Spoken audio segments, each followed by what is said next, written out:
hello everyone who is watching this in post on the YouTube of you will notice I am with somebody. Hello! This is going to be a follow-up to the Williamsburg episodes that have been posted on the tube of you. If you were part of my Patreon, you got the pre-releases that were the director's cut, and if you thought the first episode was weird and fun and funny and strange, it was even weirder and funny and fun and strange on the full director's cut, which is only on Patreon. So that being said, oh hey Caitlin, it's good to see you again. Hey Sally, good to see you again too. And for those who may not know who you are on my channel, how did that happen? Please explain yourself. I was summoned here.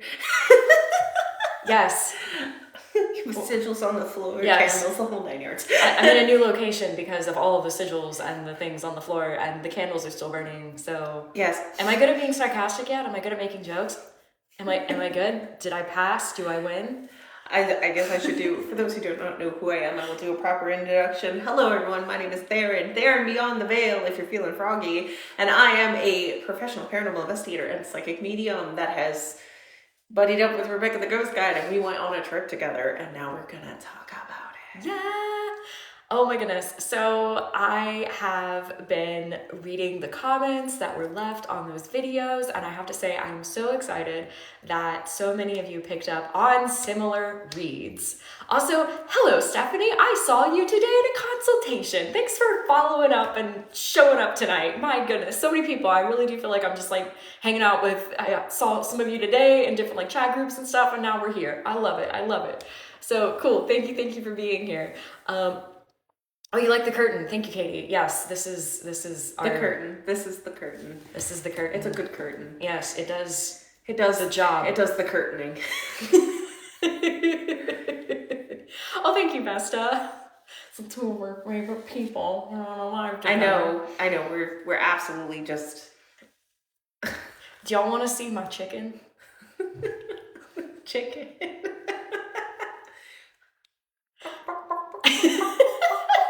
If you happen to catch Alchemist Inkwell, like the podcast like 2 weeks ago, you may have seen this on the video. If you saw the video, this is Hildy. This was crocheted by the Emily Dexter, aka Liker of Words. And her name is Hildy. And I got that name by waking up at 2 a.m. to somebody saying it to me. To this day, don't know. It's somebody from Emily's Magical House. I'll just say that. But yeah, I was like, what? 2 a.m.? Hildy! I was like, okay. Basically, I said to the spirits, I was like, I need y'all to name this because I don't know the name yet. And then I woke up the next day and I was just like, what was the name? And there was still like an echo in my brain. Hildy! And I'm like, so now we have Hildy the Hin. I do not have a Hildy. I have me, myself, and I. Well, that needs to be fixed. May I see the Hildy? Thank you. Excellent. From Spain, hello. Yes, okay, so all of you get Hildy, who's who I'm going to be hanging out with me today. So yeah, thanks for joining. Hello, ma'am, I see you, yes. Okay, goodness, okay, hey. Oh, from Maryland, that's close by. Cool. All right, so we are going to be talking about our time in Williamsburg. And thank you to one of my Patreons, Tom, who I saw in the chat. Thank you for being here. I have some historical things to share with you as far as what reads we made and how apparently very correct they were, which is fascinating to me. So I have articles sent by Tom. Oh, Williamsburg is an hour and a half from you. Yes, I love it there too. What did you think about Williamsburg? I was overwhelmed emotionally because I am a big lover of history, and I love historical architecture and then people in costume. I was in my element. I was living. I was breathing. I was very upset about the taxes on tea and sugar. Did you write a strong letter about it? I did write a strong letter about it. I was like, yo, you British government, I am so opposed That's the what I did. 1700s. And then I sent it back in time. It was a whole thing. Don't do it. The postage was absolutely exorbitant. But anyway. Hey, it's Crystalline! Hello! I truly did enjoy all of the Williamsburg, and also walking around there and just being like, there's a lot of different things going on there, different layers of things, and it was a really cool experience to get to go visit there and walk around. Yes, speaking of which, since Crystalline is in the chat right now, we will be going back to Williamsburg, and we're inviting folks to come with us. It is something that's going to be headed up by Emily and myself as a part of Sacred Spaces Gathering. I believe there are like a few tickets still left. It's a magical add-on, and it's like a field trip. Sacred Spaces is going to be in Richmond, and then we're going to go to Williamsburg to do reads and do channeled history and meet some ghosts. So I'm very excited to be heading that up with Emily. And I heard just, that maybe even though they're not teaching or leading the thing, that they'll probably be hanging out with us, like Crystalline, like Theron, like maybe some other cool people, Really? Oh, did you know that? I didn't know that. Wait. No, Okay, I was like, no, I didn't just make that up. No. Because I was like, no, you like, we'll be driving, but like, I was like, I understand if you don't want to come with us. Like, what? So I'm over here just like, what are you talking about? Don't do that because I feel so bad. No, you're fine. You're fine. I'm just a menace. I'm a chaotic menace in this chat today. It's news to me. It was so secret, even I didn't know about it. Oh my goodness. So yeah, hopefully we'll see some more of you there. The Sacred Spaces does still have general admission left to it. If you would like to come, we have about 1/3 of the tickets left. And there are a few magical add-ons that still have tickets to them. So, and thank you for joining. I see subscription stuff's happening. I don't understand what it is, but it's exciting to me. It supports me, that much I know. So thank you. And yeah, for Sacred Spaces, have you decided what you're talking about yet? I have decided what I'm talking about. I'm talking about something that I think a lot of people are going to understand. Would you like me to share what that is on this day? Yes, I will be sharing a concept called validating a haunting. I'm going to be speaking to the experience of growing up in a haunted house as a psychic medium, having to deal with ghosts telling you secrets, and the lengths that one must go to at times to help with validation, to help feel yourself, like to give yourself grounding, to have something to go off of that isn't just you being like, oh my God, what's going on? I'm going to be offering tools and perspective and personal experience in that. And hopefully we'll be able to give you guys some resources for you to try for yourself. I thought of a tagline. It's feel sane with science. I wouldn't go that far. No. Feel sane with science. Like the science or the sane part? Yes. So really it's about knowing what your resources are and how it may seem like there's nowhere to start, but there are starting points, at least to find directions to help you to feel a little more comfortable and supported with being supported for yourself. Crystalline said parasanity. Parasanity. Yes. Also, Australia. Hello. I also saw somebody from Wilmington. Hello. Neighbor. Hello. Okay. Cool. Cool. Well, that's very exciting. I'm going to be talking about like my big talk thing similar to yours, but like the other talk thing. My words have been so great today. I will be talking about how to navigate changing frequencies of spirit. So lower frequency stuff to higher frequency stuff. Low meaning like stuff closer to our frequency and like human incarnation, that kind of thing. High to anything from deities to higher selves. So I will be actually doing that through some examples in time that we can do together that I've been practicing with my Patreon workshops. So if y'all want to be a part of a practice group every now and then that happens, I do that sometimes with my Patreon workshops. Thank you, Patreon workshops, for allowing me that space. Adjectives are amazing. Thank you. You're welcome. I'm gonna sing because it makes me feel better. Old Hildy. Remember that time we were gonna talk about Williamsburg? That was so long ago. Oh my God. That was a long time ago. I don't even know what timeline we're in now because I don't even remember that being mentioned. Well, I've got my handy dandy computer to get us back on track. Cool. Yay. I'm actually being calm for once in my life. I'm doing a live where I am contained and controlled. Well, okay, Paige B is here for the singing. Thank you. Thank you. We're gonna talk about Williamsburg. Gonna do some stuff and stuff. I'm good with my words today. So, you know what's wild about going to a place you've never been before? And I'm a big pusher of, if you're gonna go to haunted spaces, don't know what you're getting into, just be surprised. Is you just basically go off instinct and intuition, and that's how you let yourself be guided through the situation. So like you're like pulling information, you'll be like, I guess I'll gotta check that later. And I'm actually a little removed from it. I've been watching the videos that you've been putting out. I was a part of the process of making those videos. But you were like in them. I was in them. Yeah. I don't know if you saw me. There was a ghost.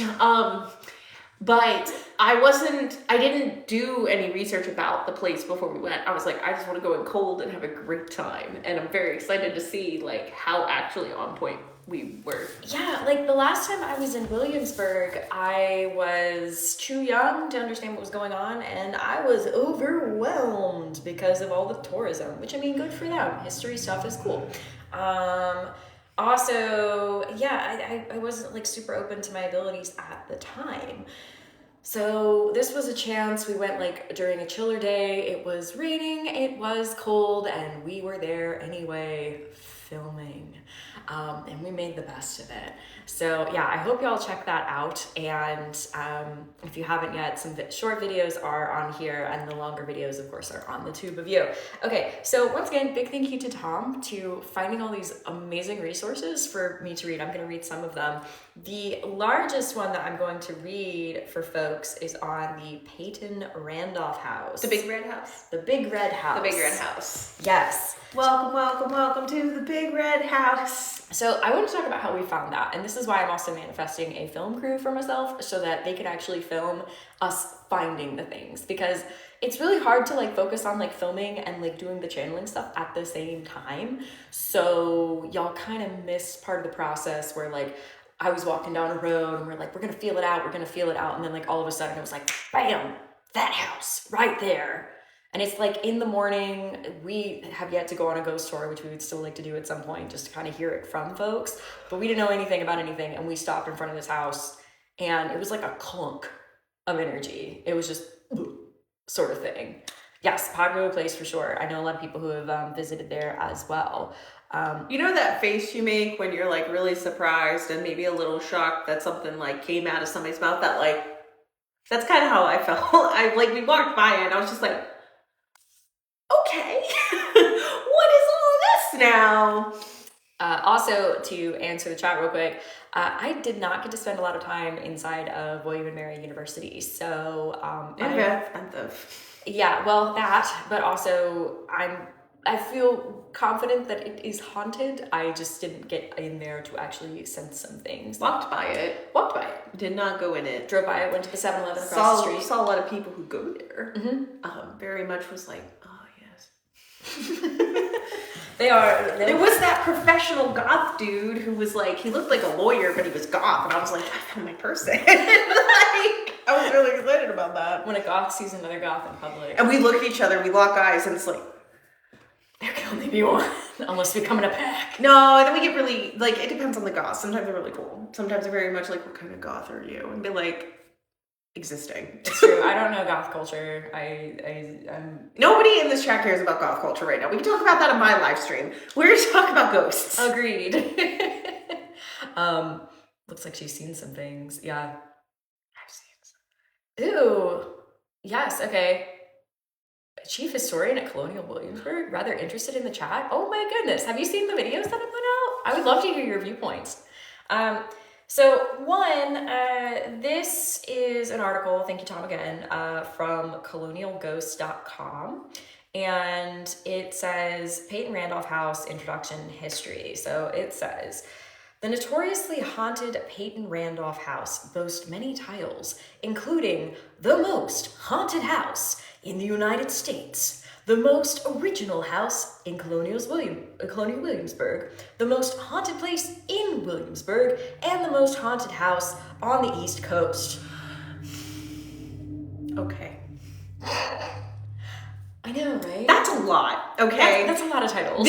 That's not accurate. On my personal experience, I would not qualify that as like the most haunted house on the East Coast. Like, it was busy. It was busy. Old Jail was busier. I think this is actually really, this is something that I am going to bring up. See. This is a buzzword thing. Yes. To create interest, to generate more buzz, so people would be like, oh, I want to go see the haunted Payton Randolph house. A lot of this is just words that, in the grand scheme, like you hear them. Wrote the official guide. Sorry, I had to like point that out. Cool. Okay, so you were saying. There's a lot of buzzwords in this title alone. I mean, could it be the most haunted house in Williamsburg? Yeah, totally. There would have to be some kind of work done to qualify that, maybe like checking every single house in the process.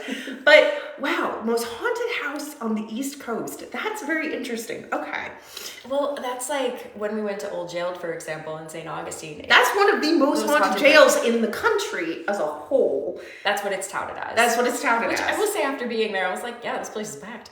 Now, one thing to keep in mind, we went there during the day, so it's possible that there are some sleepy ghosts that don't come out during the day.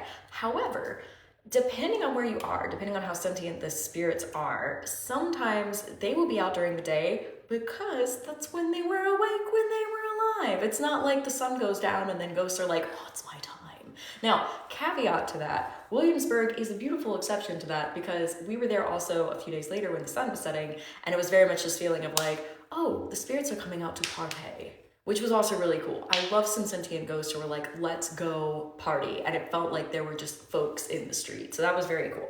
Now, here's something that is also said. Every month, guests on the ghost tour pass out or have medical issues in front of the house. This has happened 4 times in 1 month before, with different tour guides, and all in front of the Payton Randolph house. This place is no joke. I'm going to give you a comparison here. When I was a ghost tour guide in Wilmington, which is also one of the most haunted places in the South, I would say the most underrated haunted city in the South, Wilmington, North Carolina. You've been to Gallows Hill. You've been to the Price Home. Mm-hmm.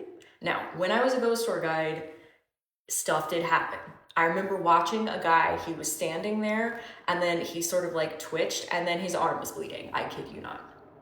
I heard experiences where people had like beads to show that they were on the tour, that their beads were yanked and they tripped. Most of the time they caught themselves, but every now and then they did not, and they winded up on the gravel.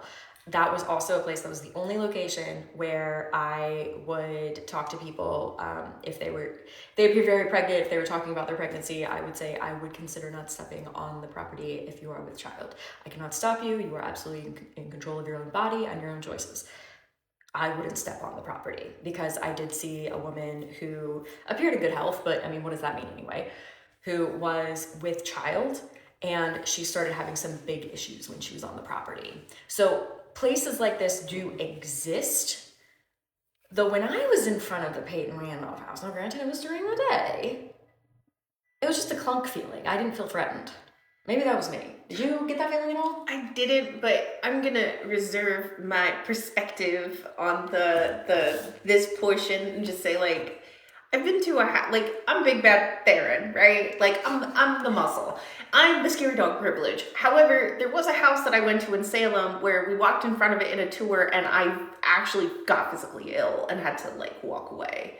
So that's not something that had happened here. So, I mean, that is not to discredit or invalidate another person's experience in any means. But there's a lot of things that I'm just kind of like, but I'm just going to let you read, and I'm going to keep my opinions to myself. No. I love your opinions. Also, thank you for the gift. I have a lot of opinions. As you should. I mean, this is your business. So Tad asked, does it matter to your sensibility whether a house is original or a modern reconstruction? I love this question. if it's on the foundation, that can play a part in something, especially if the like reenactors or the interpreters are bringing attention to a specific event, to a specific person, etc. If they're calling that energy to them and there's been nothing to really cleanse that out, sometimes it doesn't matter if it's a reconstruction, especially if there's been a fire or something and then they just build it back. It's not always that something gets torn down and everything just gets released. Sometimes stuff just gets confused, though sometimes it is that case. Sometimes they do just go away. I'm gonna use Tryon Palace as an example in New Bern. They rebuilt the palace, which is super cool for historical context. Though when people talk about the hauntings there, the palace itself, and this is also from talking to staff, and I want to go in there at some point, by the way, and I talked to somebody who has my in, so you know who you are. I have not forgotten about you. Send me an email. Anywho, in the palace proper, I don't feel anything. However, in the original buildings nearby, I do.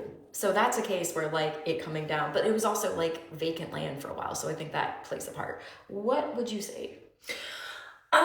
So one of the things that I do like to do, if possible, in a location is I will ask for a spot that is original so I can touch it. Because I'm clairtangent, so I can touch things and get feelings. Sometimes a space can call energy regardless if it's new or old, especially within the context of where it is. If there was a place there before, if it's a recreation of the same space, bringing that energy in with conversation and talking about certain aspects of spiritual activity, that can cause a lot of uproar. They also, again, to echo exactly what you said, oh my goodness, Tad. Oh, thanks, Tad. Beautiful. Thanks for following. I saw that. When you take something apart and you rip it apart and then you build it back up, that doesn't mean that it goes away. It could just come right back in. This is exactly why people find it very surprising when they live in a new construction, like a new apartment building, and then they're like, I think I have a ghost. And I'm like, okay, yeah, that can happen sometimes. Ghosts can move. I think that's an important distinction. I got kicked out of my old house, so I found this new house. Essentially. Really though, yeah, that's been something we've both seen in consultations. Be like, I moved from an old house because it had ghosts. Now I'm in this new place. It feels like it has ghosts. So I was like, oh, they came right along with you. Corgi butt. Corgi butt. Love the corgis. Okay, cool. Yes, awesome. So now, interesting things also about this house. I went into some of the history, which we learned about on the tour, which, by the way, loved the tour. Cannot speak more highly about the docent on that tour. Truly, everybody that I ran into that worked at Colonial Williamsburg was on it. They were polite, they were knowledgeable, and they didn't take uneducated crap from people who didn't know what they were talking about. You can see that in the full video where somebody tried to mansplain at the docent, and the docent professionally explained the truth. So anyway, yeah. She was cool. Yeah. Also, hi. Yeah, she was cool, and she didn't take it. She was so professional, and she was just like, actually, that man really wanted to be the smartest man in the room. He really did. And we all just went, everybody. Truly, the whole group. Everybody looked at him like. Also, him doing that in the slave quarters and the enslaved quarters. Ugh, I don't even want to talk about it. Middle-aged white man. It took every ounce of my strength to stop myself from. I was convinced that they were indentured servants. Because the law wasn't codified yet. Right, that they weren't taken by force from their homeland. And he was trying to over-explain the historian. And she was like, actually, it was the only time that I heard somebody say, well, actually, where I wanted to listen to what came after. I was like, yes. Yeah, she was great. So, all to her. So, getting into the haunting, getting past the history and going to the haunting, because we covered some of the history on the videos. So, yes, really, ma'am. I know, right? So, this was a place where Lafayette, the Lafayette, that one stayed. Oh, Lafayette. Lafayette. I love how we're both like, I've never seen Hamilton, by the way. I just know it. TikTok's ruined me. So, let's see. he was around that. Okay, so that was. Okay, I'll just read all of it. Okay, so what ghost story will make in Williamsburg? Words are good. When Mama. Do you want me to read it? Because I can read it a little faster. Oh, do you want to read it in the voice? In the voice? No. No, you can't read you have to read it in the Lafayette voice. Oh. Make one up. Well, just that part, just the quote there. You want me to do like a French accent? No. Just read it, and then read it in the French accent. I considered myself fortunate to lodge in the home of a great man, Payton Randolph. Upon my arrival, as I entered through the foyer, I felt a hand on my shoulder. It nudged me as if if intending to keep me from entering. I quickly turned, but found no one there. The lights were not restful as the sounds of voices kept me awake for most of my stay. And now I have to read it in a French. I feel like people would get very upset with me for doing it very poorly. You can do one in rough French accent, which is no. Anyway. Bonjour! Sorry, all of France. Sorry. So that wasn't even that long after the house had been built, if I'm understanding correctly. Like, okay, no. Okay, it says built in 1715, so it was roughly 100 years old. This was in 1824. Correct? Yeah, 1824. Also, colonial period, it's so interesting to me how they believed about the afterlife and like spirits and that sort of thing. When I was on the ghost tour, one of the things that was really driven into us was how scary the nighttime was, because there were no lights and you had the stars, and you can't really use the starlight and the moonlight when you're in the thick of the woods. So they believed in a lot of stuff back then, and they primarily didn't want to mess with it. So other thing too, during that period, if you were invited over to somebody's house, oftentimes it was expected that like if you go in the evening time, you would stay all night long because it was unsafe to leave unless you lived like down the street. Yeah, it was a courtesy and expectation that if you were staying at a house longer than after dark, it would be, can we offer you a spot to stay? And you might be sharing a bed with 3 other people, but yeah, I mean, you might be, but you see in like historical shows where they're like, I will take my leave in the middle of the night, and people didn't generally do that because they were like, I might get robbed. There might be bears. There might be wolves outside. I could fall in a pit. I don't know. The moon left. I'm not sure where that went. Like, let's just stay here. We're gonna stay inside and lock the doors tonight. And by the way, no hate towards bears or wolves. It's only if you like couldn't see anything and you stepped on something that was theirs would they be upset. Just throwing that out there. Don't want to put any hate towards the wolves or the bears. So also Tom was saying they have a Lafayette reenactor, which I'm sure is great. I love this. I imagine all of the reenactors in Williamsburg are just creme de la creme, as they would be expected to be. So there was another guest experience. This is from an interview from the book by Jackie Bernhard. Yeah. Am I reading that correctly? Bernhard. Am I reading the guest experiences? Yeah, do you want to act that out for us? Yes. Okay, excellent. Oh, something came in. Ectoplasm. Yeah. Let me just take that and do something with it for you. Oh, sorry. Anyway. I was resting comfortably when awakened by the peculiar feeling that someone was tugging on my arm. Naturally, I assumed I was dreaming, so I rolled over and went back to sleep. Good. A short while later, I was being shaken violently. As my eyes adjusted to the darkness, I could see that I was completely alone. I darted out of bed and ran as fast as I could. I didn't even go back to collect the things I'd left behind. Oof. I'll be here all night. Thank you. You're welcome. Yes. Very good. I am an actress. Yes, so people are being touched. People are having very aggressive haunting experiences. Yeah. Which is so much, that's so much more than what I experienced when I went there. Yeah, and that was in the 1960s. Also, wouldn't you know, there are tales of there being a demon. Oh my God. You're lying. That's what one of the articles said. Don't tell me that. A demon. A demon. Wait. Is this the thumbnail? Let me see if I can find it. Don't tell me that. you tell me that? Okay, it's not that on that article. Yeah. Here's the thing. I felt when I was reading it, from what I remember, there was also very much like hearsay kind of thing. And I think that's just when people feel like they're out of control and that they don't understand what's going on around them. It's like, I was scared, therefore it was a demon. It's like, maybe you were scared because you didn't understand what was going on. You didn't have enough willpower to tell it to leave. Like, there could be a variety of reasons. That doesn't mean that it's a demon. Also, this whole like shaky ghost thing, and granted, the last account from this article was from the 1960s.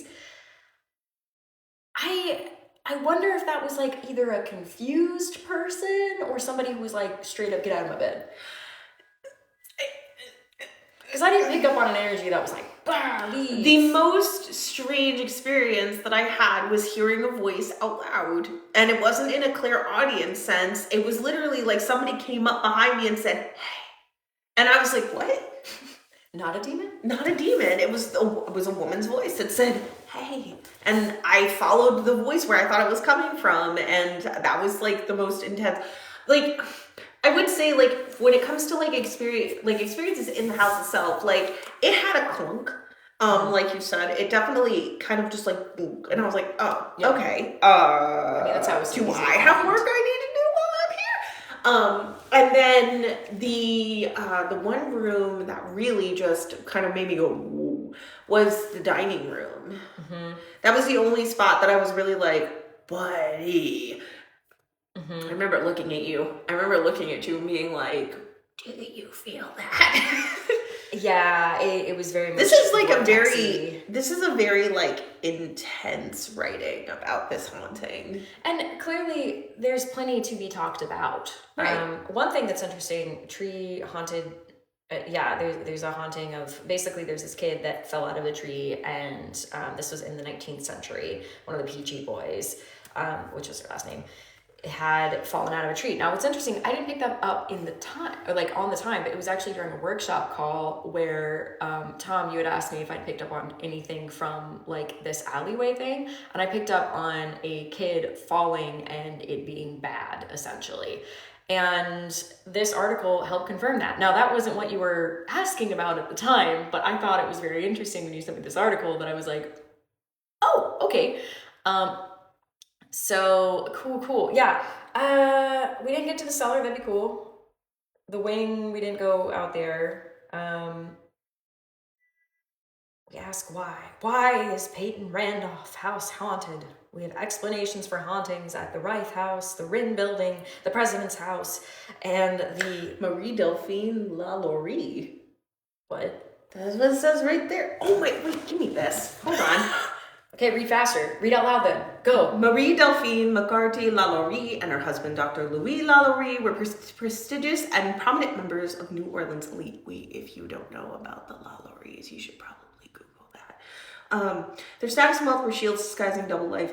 The couple used their slaves to perform heinous medical experiments, including sex changes, tortures, What does that have to do with this house? Oh, okay. And the oldest ready to die is to thank for the discovery of these atrocities without sacrifice. Owners could do whatever they wanted to their property. No records of the level of barbarity would have been kept, especially if committed and concealed by an elite family.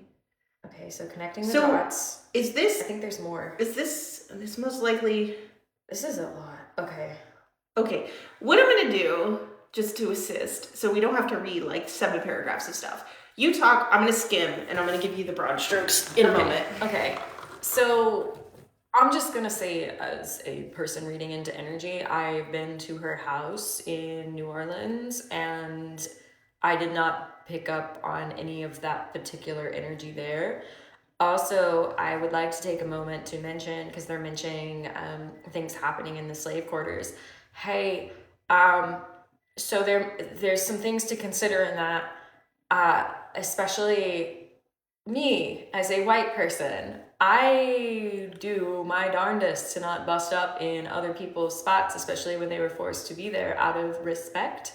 Now, if I can do any sort of energy work to make their afterlives easier, I absolutely will, but you won't find me talking about it on this channel because I don't want clout for doing something like that. I consider that a form of spiritual reparations, if you will. Did you find out something?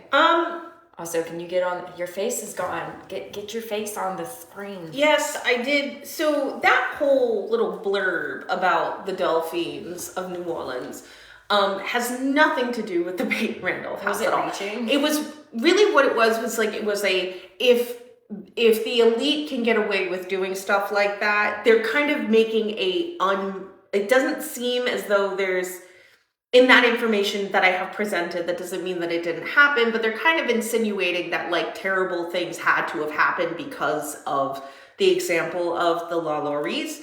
That's the connection they're making with writing that specific portion, because there was nothing afterwards about like the Randolphs specifically. That doesn't mean that that record doesn't exist.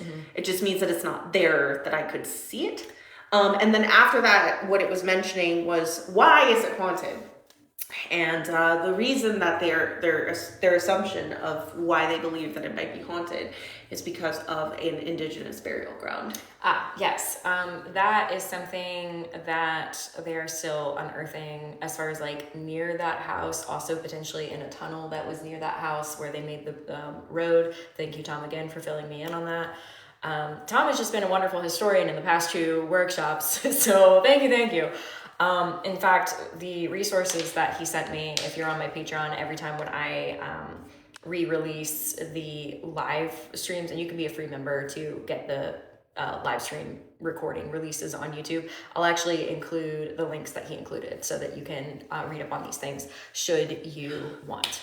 I just figured out why they mentioned the La Laurie's specifically. I just made the connection. Please tell me. So one of the things that our guide had talked about was that they had to start making laws to protect enslaved people with food and clothes, because a lot of enslaved people were just like not given clothing or food or basic necessities.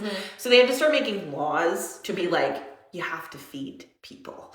So I believe that might have been why they were mentioning it, because like there was a leeway, because there was no law protecting them. Why not just say that? Just use the history. I'm kind of like available. it really kind of was like, I see where you're going, but I'm confused, and then I couldn't stop thinking about it. So that's kind of where I got to it. And then Thank you.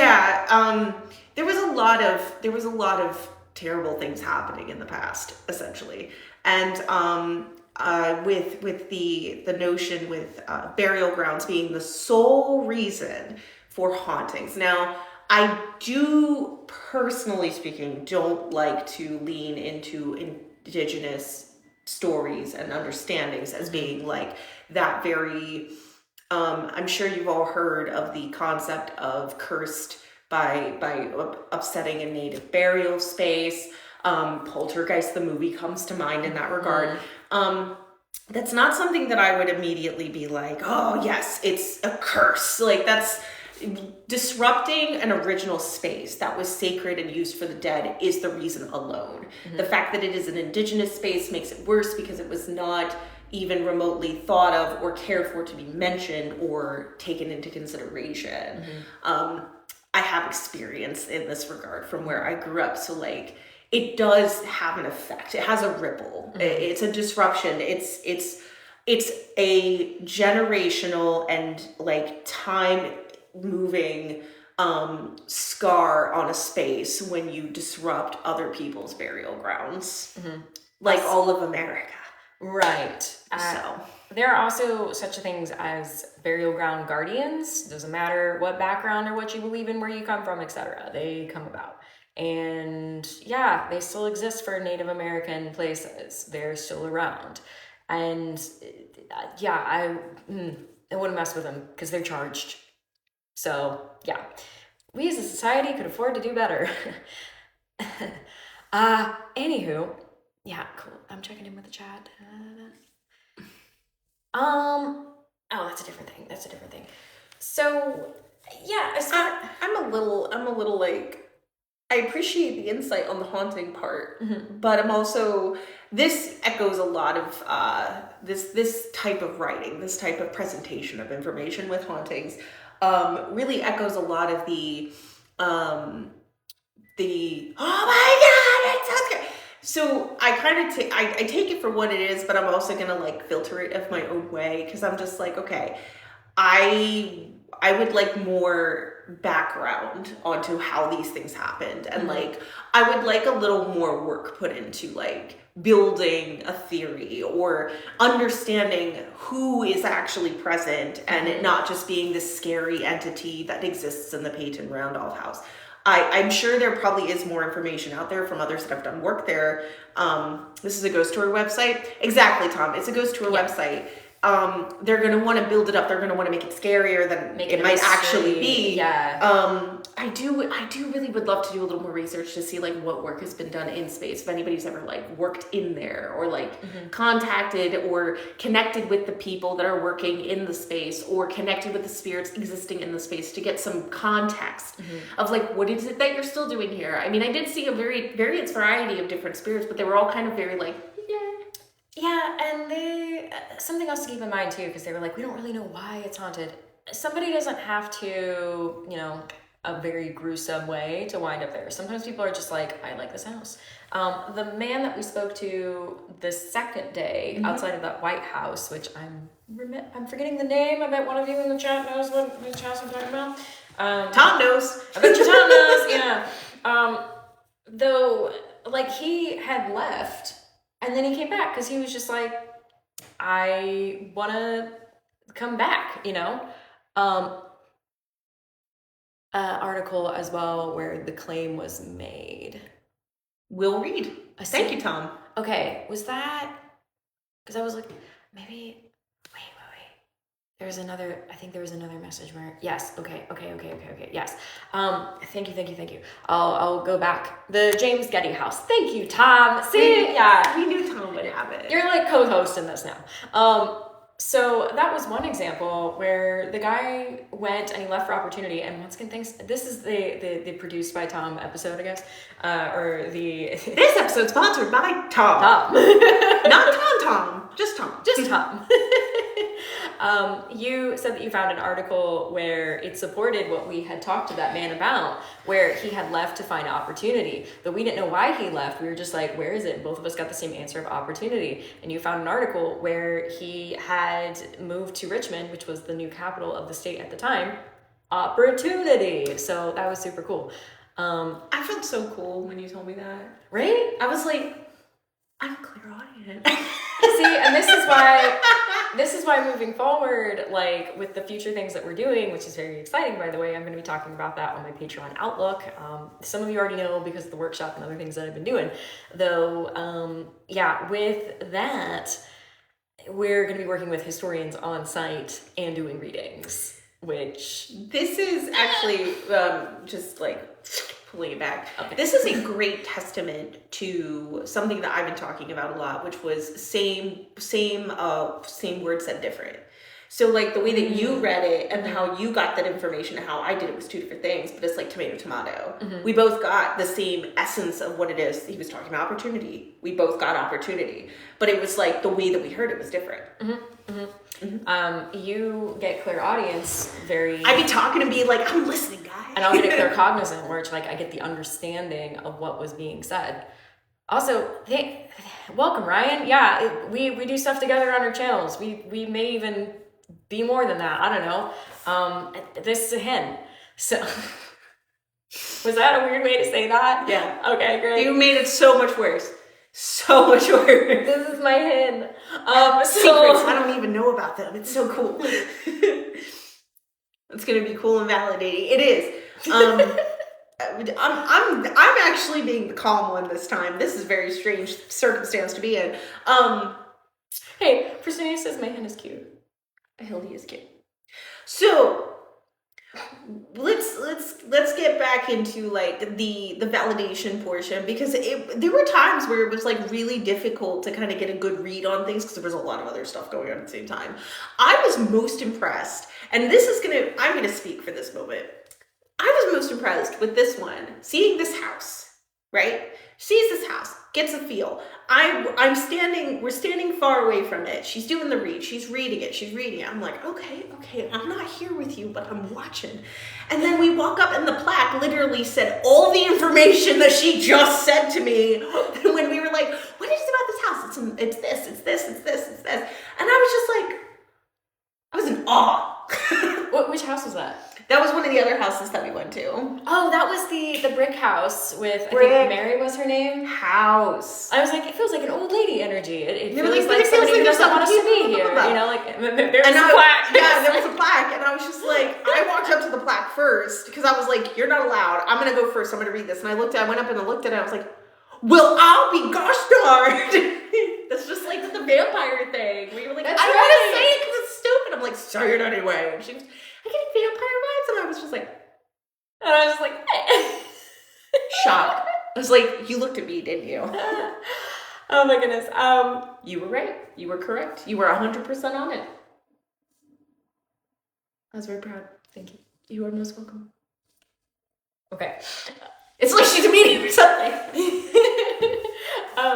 Yeah, but that's what I'm looking to do with what we're doing moving forward. And I invite people to read. It doesn't matter if you're reading in post, like you can watch these videos and you can read and like be a part of it and also check your reads yourself. So that's what we're doing moving forward. So if you're not already like following along in places with things and that sort of thing, I hope you will, especially on my Patreon. You can become a free member and still get updates on the big things that are going on. Though I hope you might consider being more than a free member, because not only does that support me, it supports you, because everything that I put out on my Patreon, it's not just patronage, it's also giving back to yourself, your own psychic skill sets, your own abilities, your own ability to build community and workshop and all of that stuff. So anywho, I did see, this is in the realm of your question. Somebody asked what is like go-to equipment, essentially. Now, we didn't use any equipment out on this day. We were just doing reads and having fun.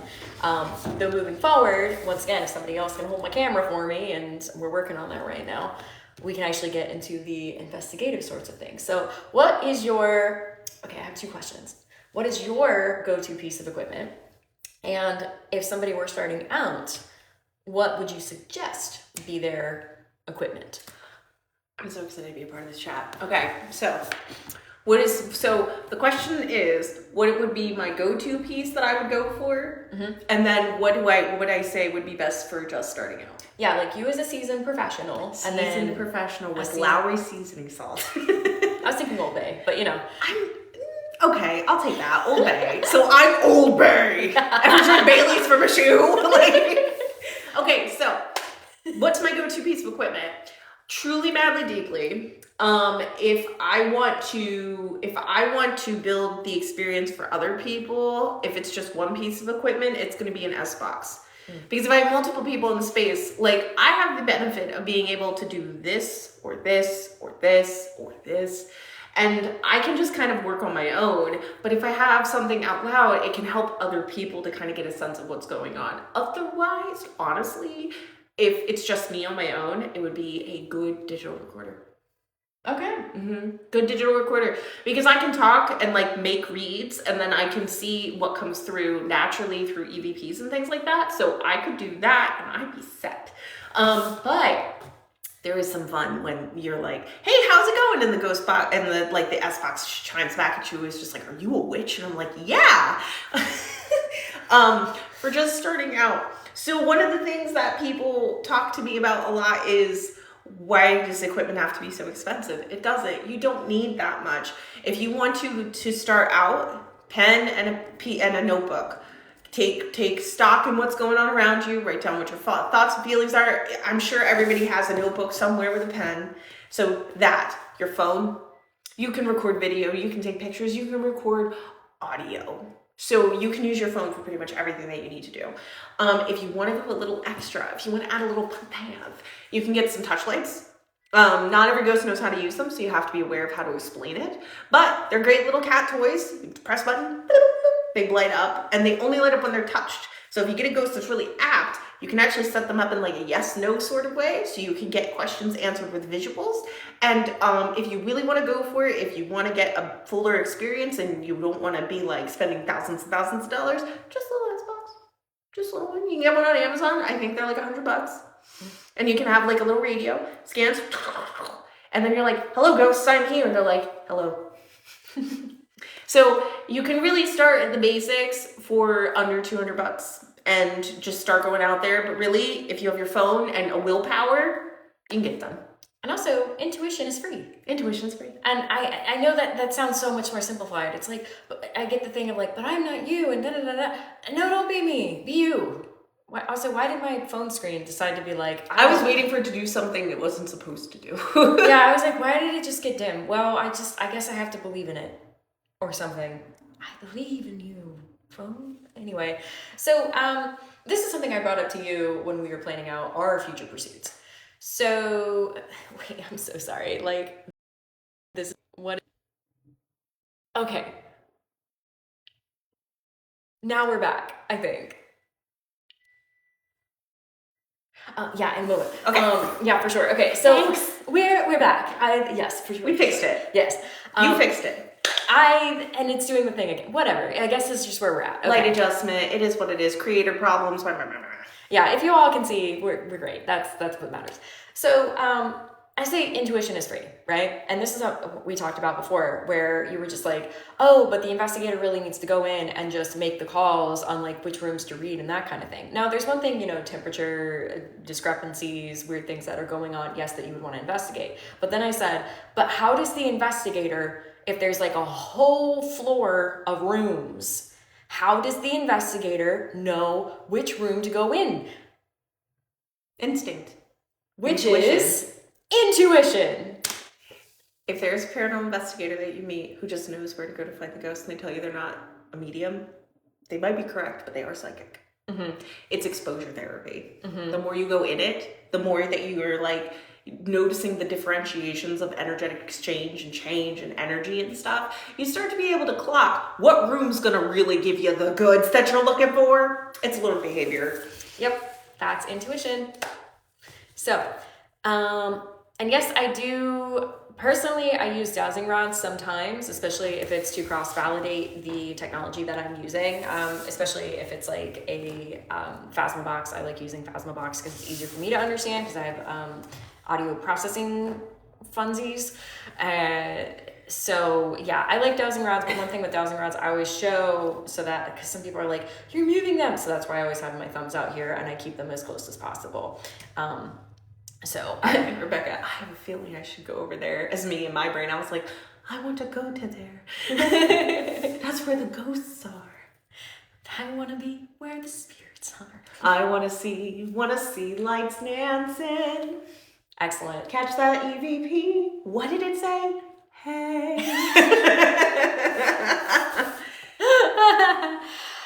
Okay, excellent. We're funny. Yeah, love this. Caitlin. Yeah, okay. So, I think I'm gonna... Oh my God, please make that. I want to be where the ghosts are. I want to be where the spirits are. Out where they haunt. Out where they run. Out where they run. Out where they where stay they away try from to the stay sun. away from the the sun. sun. Dark The and little creepy. paranormal investigator. Dark and creepy. I just want to be a little paranormal investigator.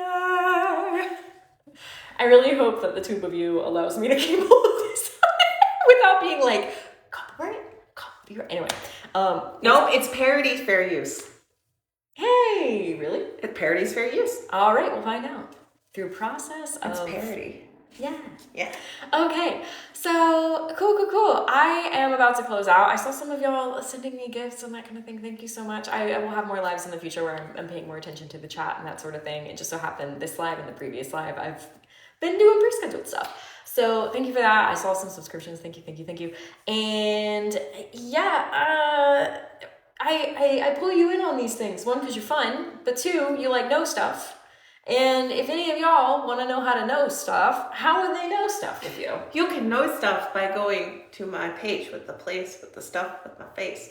And you can check out therapyonthereal.com, yay! Where we offer a wide variety of ways for you to keep in contact with me, to follow me, to hang out with me. And we have all kinds of great stuff that's going on over there. One of the specific things that I want to mention, because you specifically asked me about paranormal investigating, I teach courses on paranormal investigating. Do you want to know how to know when to do an EVP session, how your equipment works, how to look through evidence and know what a picture of an orb is versus the dust?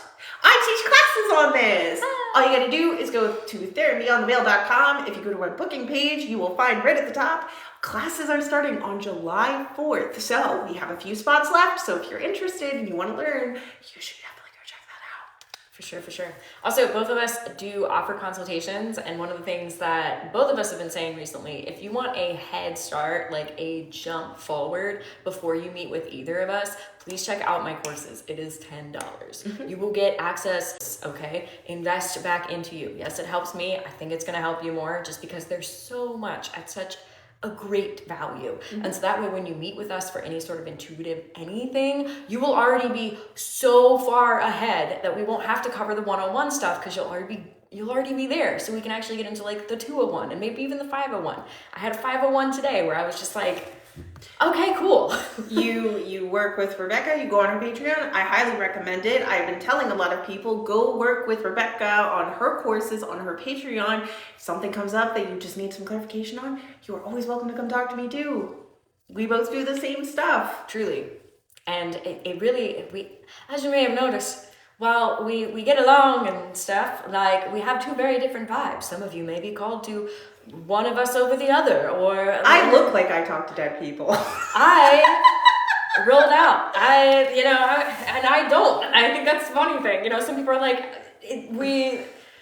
I always say, like, when you're going to a reader, like, really go to somebody who you think that you would get along with, that you would vibe with. And here are two very different vibes. I also do really well helping those with the neurospiciness, how to get to your soul goals of your spiritual journey while trying to combat ADHD. See, I do this. I'm gonna do with that. But for the other side of the tism.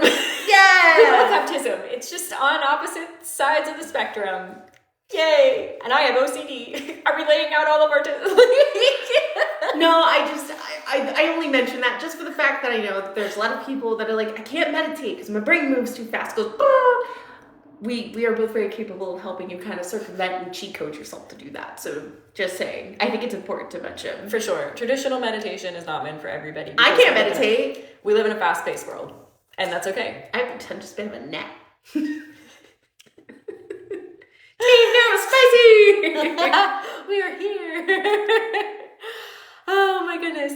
Okay, well, great. Thank you so much. We're about coming up on the hour, and we got our plugs out of the way. So, I heard this rumor that I did from like this place with Boo and crew and you, and like this thing that if you really like this one here, that you would be giving more time to the people momentarily on your own channel. Oh yeah, So, that's right. The party doesn't have to end. Except for with don't me. Don't stop the feeling. Boo, boo, boo, boo, boo. Yeah, I'm going live after this. And I am gonna be sitting down. It's been a day. Everybody gonna be there being spooky. Whoa. Yeah, I'm gonna be going live on my own channel I'm giving myself a little berth so I can do something really quick, but we're gonna be starting around 8:30. So please feel free to come over to Theron_Beyond the Veil. And we're gonna be talking about whatever it is we're talking about because we are the Boo crew. We're the best crew and we are kind of odd, but we have really a lot of fun. We learn a lot. So yeah, gonna be Greg. Greg is gonna be Greg. Who's Greg? I have no idea what you're talking about. Greg is dead. Greg is a ghost. Greg. We love the promos. Greg. Oh, it's like... I'll see if I can summon Greg for I y'all. saw No Jackie nonsense. put Greg, and I was just thinking of Bill Nye the Science Guy. Greg. Greg goes, the Pop-Tart guy. I appreciate all of y'all being in my chat for this. Yay, Boo Crew. Thanks for supporting the person. Thank you for And the supporting. person. And It's my chicken.